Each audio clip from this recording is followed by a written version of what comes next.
I stood in front of the bathroom mirror, my hands trembling as I clutched the pregnancy test.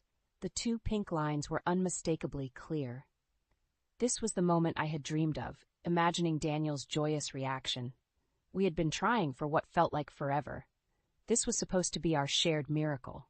Taking a deep breath, I walked into the living room where Daniel was engrossed in his laptop. "Daniel, we need to talk," I began, my voice a mix of nervousness and excitement. He glanced up, annoyance flickering in his eyes. "What now, Anna? Can't you see I'm busy?" "It's important," I insisted, holding up the test. "I'm pregnant." Daniel's expression shifted from annoyance to disbelief, then to something darker, more unsettling. "Pregnant? Are you serious?" I nodded, expecting warmth, a hug, perhaps tears of joy. Instead, he sighed heavily, pinching the bridge of his nose. I don't know, Anna." "What do you mean? We've been trying for this for so long," I stammered, feeling my heart start to sink. He shook his head, a frown creasing his forehead. "You know we can't afford a baby right now. Our finances are stretched as it is, with all the work I'm doing." His words were like a cold shower. I had been managing our home, working part-time from home, doing everything to support him. "But we've always talked about having a family." "Stop," he cut me off sharply. "I work day and night, even on weekends, and now you want to add a baby to the mix? You do realize you're not contributing financially, right?" I felt a sting in his words, a sting that went deeper than I could have imagined. "I thought you'd be happy," I whispered, my voice barely audible. "Happy to come back to a crying baby and more expenses? I don't need this right now, Anna. Maybe we need to reconsider everything." "Reconsider our marriage?" My voice trembled as I spoke.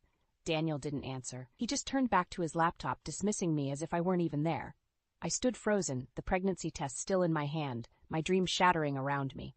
This wasn't the Daniel I thought I married. This was someone else, someone cold and unfeeling. That night, as I lay in bed, Daniel's words echoed in my head. I had loved, supported, and stood by him. Yet, in my moment of vulnerability, he showed no compassion, no love. Lying there, I knew what I had to do. It wasn't just about me anymore, it was about the life growing inside me.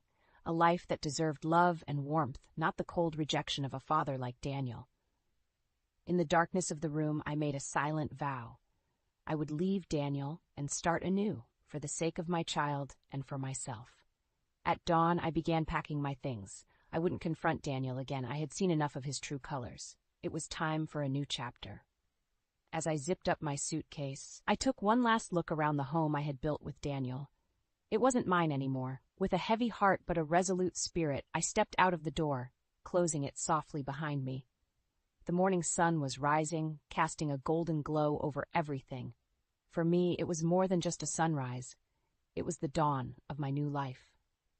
The morning after I left Daniel, I found myself in a small cafe, my thoughts racing. I sipped my coffee, reflecting on the years I'd spent with him. How had I missed the signs? The late nights at work, his growing indifference, the way he dismissed my concerns and dreams. As I sat there, I realized that leaving was just the first step. I needed a plan, a way to stand on my own 2 feet. I opened my laptop and started searching for job opportunities, determined not to rely on anyone again.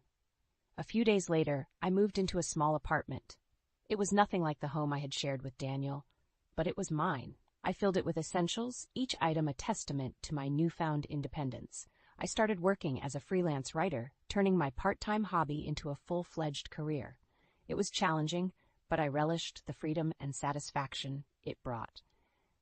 I was making my own way, on my own terms. One evening, as I was working on an article, my phone rang. It was Daniel. My heart skipped a beat. Part of me wanted to ignore it, but I answered, curiosity getting the better of me. "Anna, you need to come back." Daniel's voice was demanding, not a hint of apology in it. "Come back? Why would I do that, Daniel?" I asked, my voice steady. "You can't just leave like this. We're married," he said, as if that was reason enough. "Married? You made it pretty clear that our marriage meant nothing when you dismissed our baby," I replied, anger simmering beneath my calm exterior. "That's not. Look, things are tough without you. The house is a mess, and I can't keep up with everything," he said, his voice betraying a hint of desperation. "So now you need a housekeeper, not a wife. Is that it?" I asked, my resolve hardening. There was silence on the other end, then a muffled curse. "You don't understand. I need you here." "No, Daniel. What I don't understand is how I ever thought we had a future together. I'm not coming back. This is goodbye." I hung up before he could respond. Lying in bed that night, I felt a mix of emotions. Part of me felt guilty for leaving him struggling, but the larger part felt empowered. I had chosen myself, and I wasn't going back. In the following weeks, I threw myself into my work. I was building something of my own, something that no one could take away from me.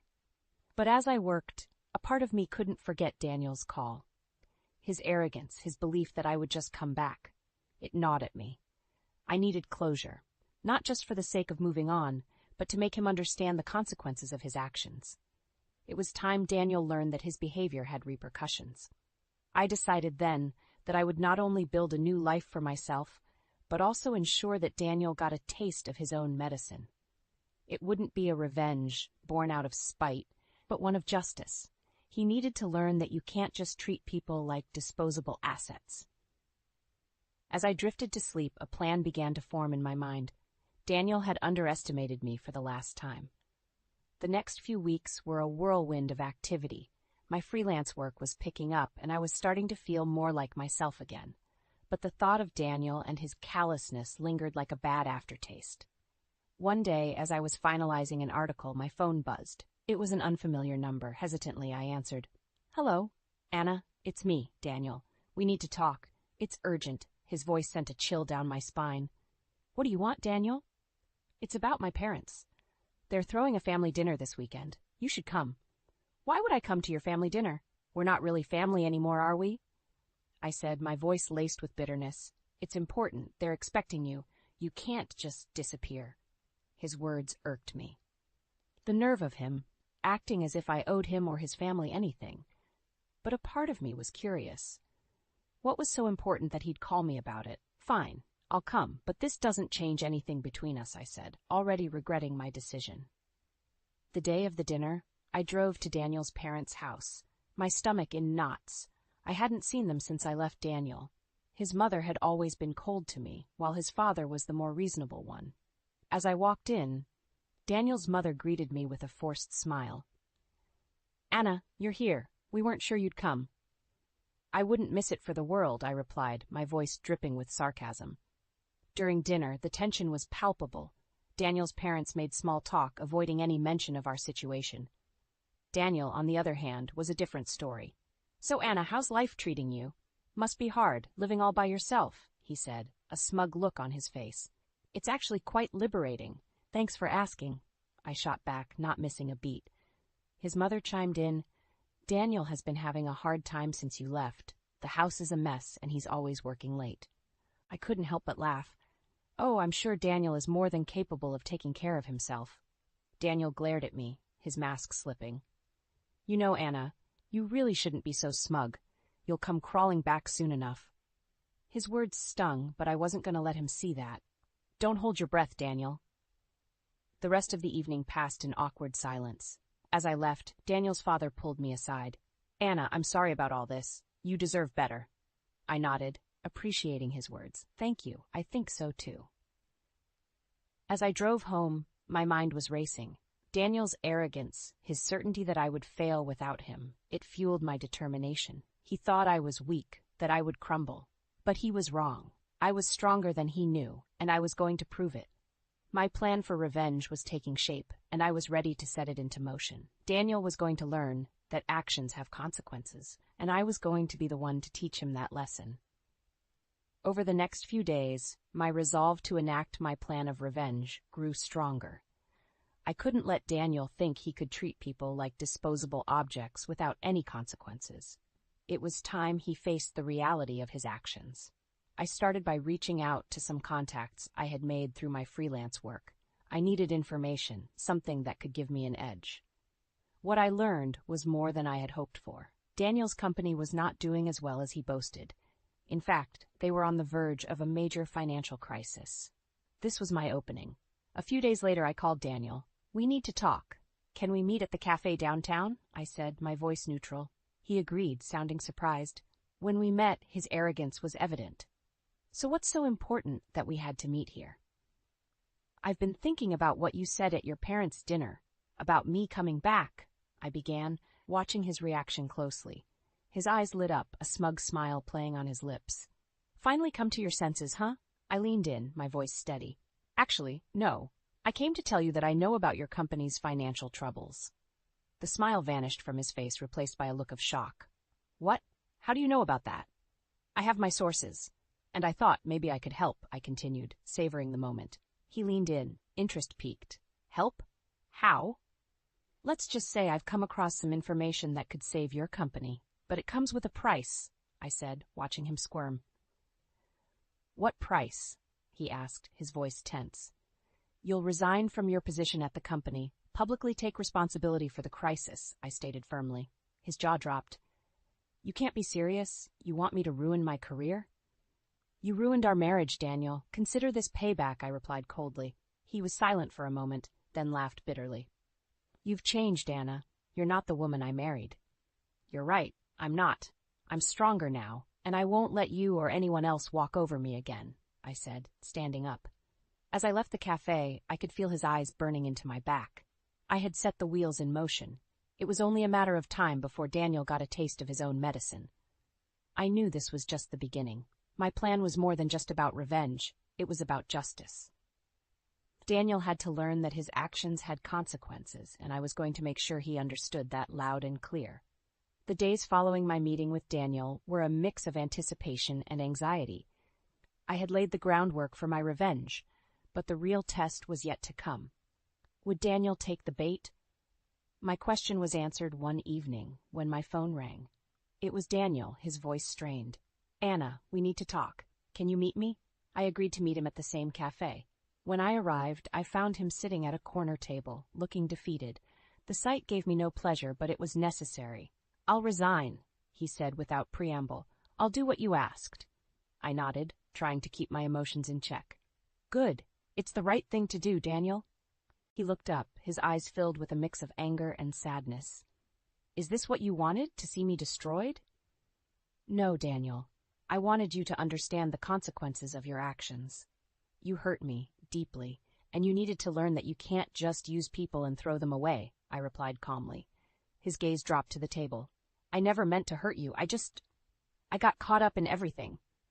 It's too late for apologies, Daniel. You made your choices, and now you have to live with them, I said, my voice firm. We sat in silence for a moment before he spoke again. I guess this is goodbye, then. Yes, it is. Goodbye, Daniel. As I walked away from the cafe, I felt a weight lift off my shoulders. I had done what I set out to do. Daniel would learn his lesson, and I could finally move on. But even as I tried to leave it all behind, I couldn't shake off the feeling of sadness. Our marriage, once filled with love and hope, had ended in bitterness and revenge. In the weeks that followed, I focused on my work and rebuilding my life. My freelance career was flourishing, and I found solace in my independence. One day, I received a call from Daniel's father. He wanted to meet. Curious, I agreed. We met at a quiet park, and he greeted me with a warm smile. Anna, I wanted to thank you. Thank me? For what? I asked, genuinely surprised. For what you did for Daniel. It was a tough lesson, but he needed it. He's starting to turn his life around, he explained. I was taken aback. I didn't do it for him. I did it for myself. He nodded. I know, but sometimes the hardest lessons are the ones that change us the most. You did a brave thing, standing up to him. I smiled, feeling a sense of closure. Thank you. That means a lot to me. As I walked away from that meeting, I realized that my journey was about more than revenge. It was about finding my strength and voice, and perhaps, in some small way, it was about healing, not just for me, but for Daniel too. In the months that followed, I heard little about Daniel. My life had taken a positive turn, my career was thriving, and I had started to enjoy my independence. However, part of me remained curious about the aftermath of Daniel's resignation. One evening, as I was reviewing a project, my phone rang.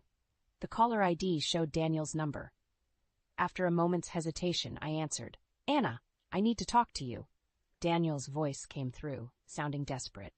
Why are you calling me, Daniel? I thought we had said our goodbyes, I responded, my tone guarded. It's about the company. My father. He's cutting me off completely. He says it's time I learned to stand on my own, he blurted out. I couldn't help but feel a sense of irony. Isn't that what you always wanted? To be independent, to prove your worth? It's not that simple. I've lost everything, Anna. My job, my status. I have nothing. His voice cracked. Daniel, you made your choices. You have to live with the consequences, I said, trying to keep my voice steady despite the turmoil I felt inside. But I need help, Anna. Please, can we meet? Just once, he pleaded. Against my better judgment, I agreed to meet him the next day at a local park. When I saw him, he looked like a shadow of the man he once was. His confident demeanor was gone, replaced by a sense of defeat. Anna, I'm sorry for everything. I was wrong. He began, his eyes not meeting mine. Apologies won't change the past, Daniel. What's done is done, I replied, maintaining my composure. I know, but I need a fresh start, and I was hoping maybe you could lend me some money, just until I get back on my feet, he said, almost in a whisper. I looked at him, incredulous. You want me to lend you money, after everything that's happened? I have nowhere else to turn, he said, his voice barely audible. Daniel, you need to take responsibility for your own life. I'm not your safety net, I said firmly. He looked up, a mix of anger and desperation in his eyes. You're enjoying this, aren't you? Seeing me like this? No, Daniel. I take no pleasure in your suffering. But I won't be part of it anymore. You need to figure this out on your own, I said, standing up to leave. As I walked away, I knew this was the final chapter in our story. Daniel had to face his own demons, and I had my own path to follow. I had given him enough of my life. It was time to fully reclaim it. Several weeks after my last encounter with Daniel, I was surprised to receive a call from an unknown number. Hesitantly, I answered. Anna, it's me, Daniel. His voice came through, sounding urgent. I need to see you. It's about the divorce settlement. I was taken aback. Divorce settlement? What are you talking about? Just meet me, please. I'll explain everything, he insisted. Curiosity got the better of me, and I agreed to meet him at a quiet cafe the following day. As I sat waiting, I couldn't help but wonder what Daniel was planning. He arrived late, looking disheveled. Thanks for coming, Anna. I've been thinking about our divorce settlement. I deserve a fair share. I stared at him in disbelief. Fair share? You walked away with everything we had. I left with nothing but my personal belongings. That's not entirely true. Your career has taken off since our separation. I believe I'm entitled to a portion of what you've earned, he said, a hint of greed in his eyes. I couldn't believe what I was hearing. You think you're entitled to my earnings? After everything you've done? He leaned in, his voice low. I think you owe me, Anna. I supported you all those years. It's only fair. I felt a surge of anger. You supported me? No, Daniel. I supported us. I managed the house, worked part-time, and stood by you. And how did you repay me? By throwing me out when I needed you the most. He looked away, clearly uncomfortable. That's in the past. We need to focus on the future. I'm willing to settle for a reasonable amount. I shook my head in disgust. There will be no settlement, Daniel. You won't get a penny from me. His facade of calm shattered. You're heartless, Anna. You leave me when I'm at my lowest and now refuse to help me. You made your bed, Daniel. Now you have to lie in it, I said, standing up. As I walked away from the cafe, I felt a mix of anger and relief. Anger at Daniel's audacity and relief that I was no longer part of his manipulative games. I realized then that the best revenge was living well, free from Daniel's shadow. He had shown his true colors, and I was done playing his games. As I moved on with my life, I made a promise to myself. Never again would I let someone like Daniel control my happiness. I was in charge of my destiny, and no one else. The days following my meeting with Daniel were filled with a mix of emotions. I was outraged by his audacity, but also relieved that I had stood my ground. It was clear that the man I once loved was nothing more than a distant memory, replaced by someone consumed by greed and self-pity. My resolve was tested again when I received an unexpected call from Daniel's mother. Her voice was cold and accusatory. Anna, you need to reconsider the divorce settlement. Daniel is in a terrible state because of you. I sighed, weary of the ongoing drama. His situation is not my doing. I owe him nothing. You were his wife. It's your duty to support him even now, she insisted. I felt a flash of anger. My duty? I fulfilled my duty for years, only to be thrown away when it suited him. No, I won't be part of his life anymore. Her tone turned spiteful. You're heartless. After everything we've done for you, this is how you repay us? Everything you've done? You never accepted me. I was always an outsider in your family. Now I'm finally free from that, and I intend to stay that way, I responded firmly. She scoffed. You'll regret this, Anna. You're making a big mistake. I've made my choice, and I'm at peace with it. Please don't contact me again, I said, ending the call. The conversation left me shaken, but I knew I had made the right decision. I couldn't let Daniel or his family drag me back into their toxic world. A few weeks later, I heard through mutual acquaintances that Daniel had left town. He had apparently taken a job in another city, a fresh start perhaps. In a way, I hoped he would find some semblance of peace and maybe learn from his mistakes. As for me, my life had taken a turn for the better. My career was flourishing, and I had started dating someone new, someone kind and supportive. For the first time in a long time, I felt genuinely happy. I realized then that the best form of revenge wasn't plotting and scheming against Daniel. It was living my life to the fullest, free from his shadow. I had grown stronger, more confident, and more independent than I had ever been. As I look back on everything that had happened, I felt a sense of closure. I had come out of this ordeal a better person. Daniel's betrayal, as painful as it was, had led me to a path of self-discovery and true happiness. In the end, I had not only survived, I had thrived. Months had passed since Daniel left town, and my life had settled into a comfortable rhythm. My work was going well, and my new relationship brought a sense of joy and companionship I hadn't realized I was missing. Yet, a part of me remained vigilant, wary of any remnants from my past with Daniel. That vigilance was justified when, out of the blue, Daniel reappeared in my life. I received a call from an unknown number, and his voice, once so familiar, now sounded distant and strained. "Anna, I need your help," he said, skipping any pleasantries. I hesitated, my heart racing. "Daniel, why are you calling me? I thought you moved on." "I did, but things haven't worked out. I've made some mistakes and now I'm in trouble." His voice was tinged with desperation. "What kind of trouble?" I asked, a part of me curious despite my better judgment. I got involved in some bad investments. I owe a lot of money, and they're not the kind of people you want to owe money to," he confessed. I felt a mix of pity and frustration. "Daniel, I can't help you. You need to figure this out on your own." "Please, Anna. I wouldn't ask if it wasn't serious. I'm scared." His voice cracked, and for a moment I saw a glimpse of the man I once loved. But then I remembered all the pain and betrayal. "Daniel, you made your choices. You can't expect me to clean up your messes. I'm not part of your life anymore." He paused, and when he spoke again, his voice was cold. "I thought you might still care. I guess I was wrong. You really are heartless." I took a deep breath, steadying my emotions. "No, Daniel, I'm not heartless. I just finally learned to respect myself. Goodbye, Daniel." As I hung up the phone, I felt a sense of finality. It was truly over. I had moved on, and whatever happened to Daniel now was beyond my control. In the days that followed, I reflected on the entire journey.